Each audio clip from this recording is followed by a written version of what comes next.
Next question is from a listener named Pauline. She says, someone I know has had great accomplishments through high school. However, since this time, which was 23 years ago, life has been a struggle. I continue to have hope for this person. I have listened, suggested, offered, paid for therapy, and more, but nothing has worked. What should I do? Wow.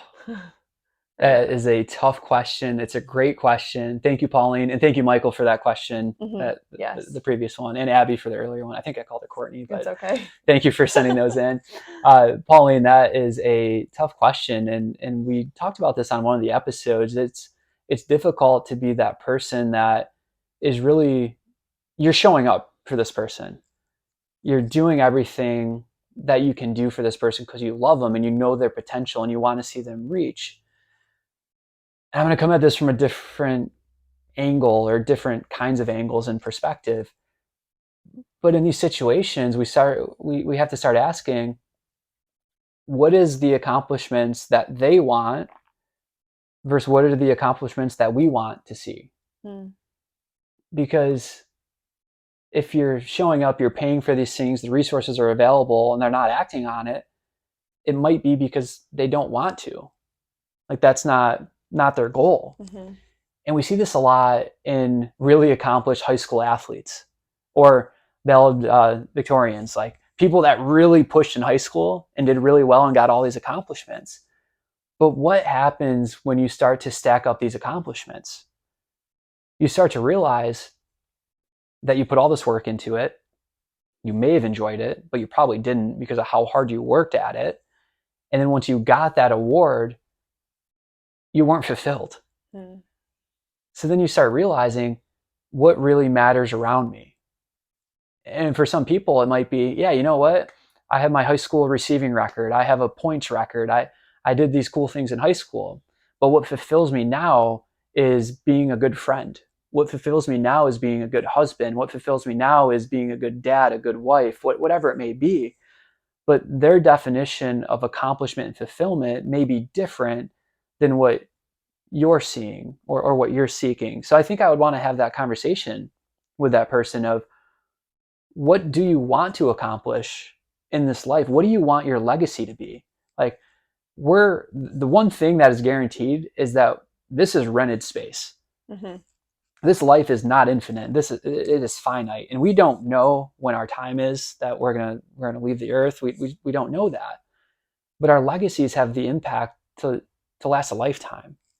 So, what is the legacy that you want to leave? And I remember seeing this in a paper at some point. Who won the Grammy in 2020? I don't know. Who won the ESPY for the best athlete in 2018? I don't know.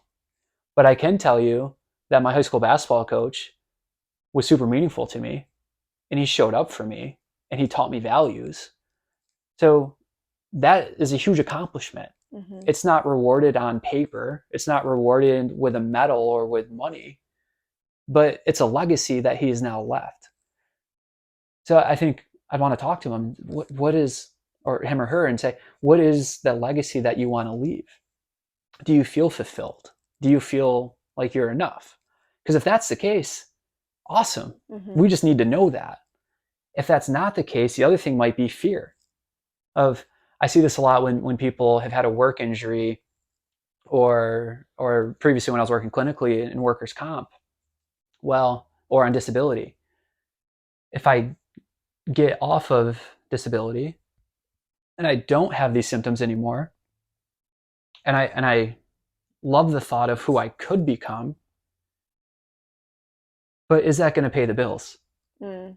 Like, I'm on disability and it's become my life because I talk to people and I say, hey, this is my name, this is my disability. And then when I do that, the system gives me money. And when the system gives me money, then I can provide for my family. So I hear what you're saying, and I Mm-hmm. appreciate the support, and I appreciate the counseling, and I appreciate all the resources you're pouring into this. But I need to look out for my family. I need to look out for my livelihood. Now, we know that on the other side of this, you're going to have a much more fulfilled life, and that financially, you're going to be gifted way more than you ever thought or imagined. Mm-hmm. But taking that leap of faith is incredibly difficult. So then we have to look at this and say, well, is this person not moving forward because of the fear that they have to give up something that has been able to get them to where they're at now? Hmm. So I think those are the two categories I would think of. Anything to Yeah, add? yeah, I think too, and Pauline, I feel for you. I feel sympathy for you because there are times where you want so much for someone else, and whether they're afraid or not ready, or in the case that I was thinking as you were talking, they just don't think that way. Like I think that I'm a very goal oriented person. I love to dream, I love to envision, and I love to work hard for those things. But I know people in my life that is just not the way they operate, and they are a very and I think when I'm like juiced up, I think that it's lazy, but really they might just be content with where they're at. And as someone who, for me, I want to like go for that next thing, and not in an unhealthy way, but like I just am that way. Seeing their contentment, or what I might perceive as their complacency, can really like bother me, or bother someone who might be similar to myself. But so I feel for you, Pauline, because maybe that person is in that realm, and you just want so much for them, but really they're just saying, "Nah, I'm good." And I think that is just really hard. And so I Yeah. feel for you if that's the case, or the case to anyone else listening, because you want so much for that other person.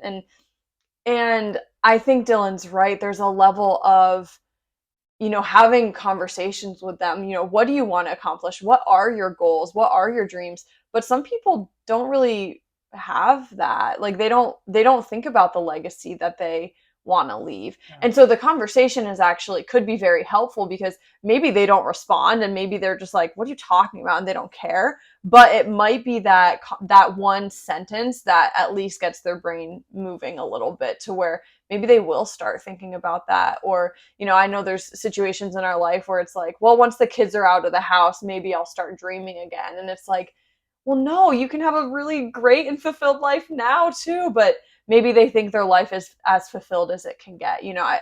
Every situation is so different.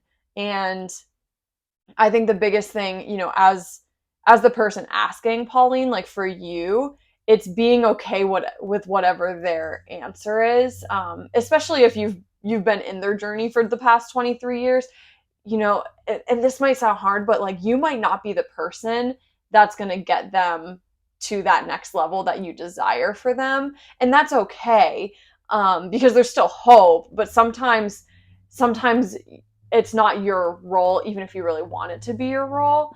But then in other times, it's just you might plant seeds for the next 50 years, you might pass, and then maybe that's the thing that motivates them. Who know, like who really knows? But have hope, plant seeds, and be optimistic that if you're not the person, there is another person there.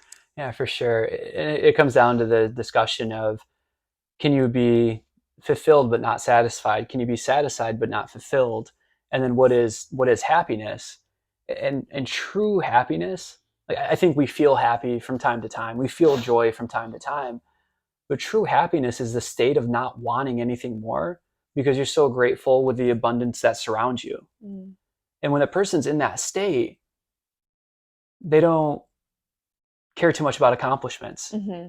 All they care about is the abundance that surrounds them. And that's a beautiful place to be. Yeah. If someone's in that state, I would debate that we don't want to shift them from that. Mm-hmm. So I think we can look at that and see, like, where is this person sitting? Are Yeah. they in the state of true happiness, of the state of not wanting anymore? Are they, in the state of maybe they're satisfied but not fulfilled? So how do we go about that? Or is it because of fear? And then depending on which bucket they're in, that's going to help improve the chances of them moving in some direction. Yeah.